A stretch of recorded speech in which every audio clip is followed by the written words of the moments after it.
In the summer of 2001, the Associated Press will report in May of 2002, quote, Israeli intelligence services were aware several months before September 11th that bin Laden was planning a large-scale terror attack, but did not know what his targets would be.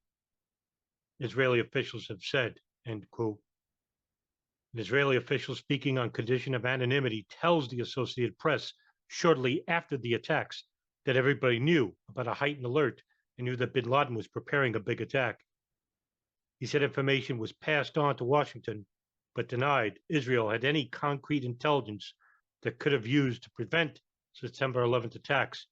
The claim that Israel lacked concrete intelligence is contradicted by other media reports. The DEA's Office of Security Programs prepares a 60-page internal memo on Israeli art student spy ring in June of 2001. The memo is a compilation of dozens of field reports and was meant only for the eyes of senior officials at the Justice Department, but it is leaked to the press around December of 2001. The report connects the spies to efforts to foil investigations into Israeli organized crime activity involving the importation of the drug ecstasy.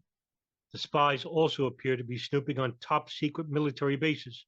For instance, on April 30th, 2001, an Air Force alert was issued from Tinder Air Force Base in Oklahoma City concerning possible intelligence collection being conducted by Israeli art students. Tinker Air Force Base houses AWAC surveillance craft and stealth bombers. By the time of the report, the United States has apprehended or expelled close to 120 Israeli nationals, but many remain at large. An additional 20 or so Israeli spies were apprehended between June and September 11th.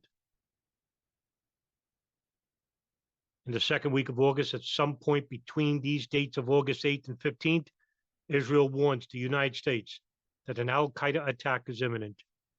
Reportedly, two high-ranking agents from the Mossad come to Washington and warn the FBI and CIA that anywhere between 50 to 200 terrorists have slipped into the United States and are planning a major assault on the United States. They say indications point to a large-scale target and that Americans would be very vulnerable. They add that there could be Iraqi connections to the al-Qaeda attack, even though there is no evidence to connect the country to the radical fundamentalist sect.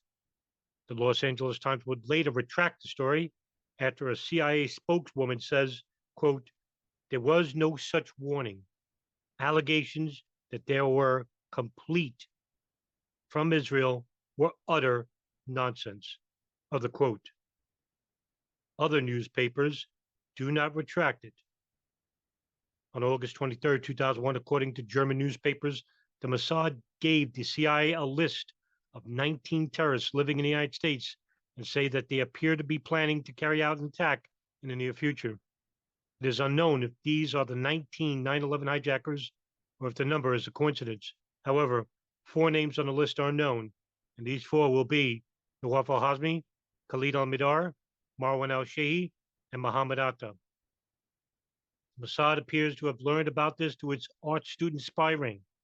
Yet, apparently, this warning and list are not treated as particularly urgent by the CIA, and the information is not passed on to the FBI.